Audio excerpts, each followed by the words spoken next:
ఉండాలి. అంతేగాని నేను ఆ రోజున అయిపోయింది నా డిగ్రీ, నాకంటే పెద్ద పుడింగ్ ఎవరూ లేరు అనుకుంటే అంతకంటే వెర్రివేదంగళపై ఎవరూ లేరు. ఇక్కడ ఏమైపోతున్నదంటే స్వామీజీలంటే వీళ్ళకి ఒక చిన్న చూపు, లేదా ఆధ్యాత్మికవాదులంటే ఒక విరక్తి వీళ్ళకి.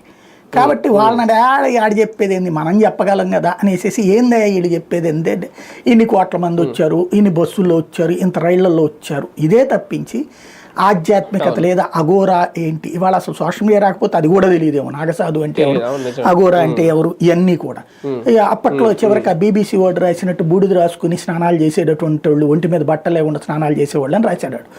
అట్లాంటిదే జర్నలిజం మనకి. దీంతో పాజిటివ్ రిపోర్టింగ్ అంటూ తెలియదు.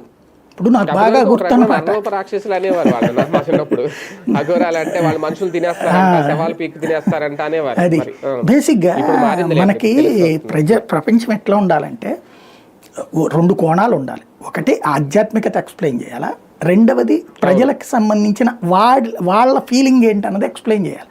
ఇప్పుడు నేను కవర్ చేశా, పుష్కరాలకు కవర్ చేశా, నేను 2 సార్లు పుష్కరాలు కవర్ చేశాను. అదే సందర్భంలో దసరా నవరాత్రికి ఇది కవర్ చేసేటప్పుడు నా కాన్సెప్ట్, నా పర్సెప్షన్ ఎట్లుండేదంటే, ఫర్ ఎగ్జాంపుల్ విజయవాడ దసరా శరన్నవరాత్రులు లేకపోతే తిరుమలలో బ్రహ్మోత్సవాలు చేసేటప్పుడు మొదటి పొద్దున పూట్ల బులెటిన్స్ అన్నీ కూడా సదరు పంతులు గారులతో, అర్చకులతో, లేకపోతే స్వామీజీలతో ఆ వ్యవహారానికి సంబంధించి ఆ రోజు ఏం జరుగుతుంది, ఆ రోజు పూజ ఏంటి, దాని విశిష్టత ఏంటి, అది ఎక్స్ప్లెయిన్ చేసేది పొద్దున పూట్లను బిగిన్ చేసేవాడిని 6 గంటలకి, 7 గంటలకి, 8 గంటలు.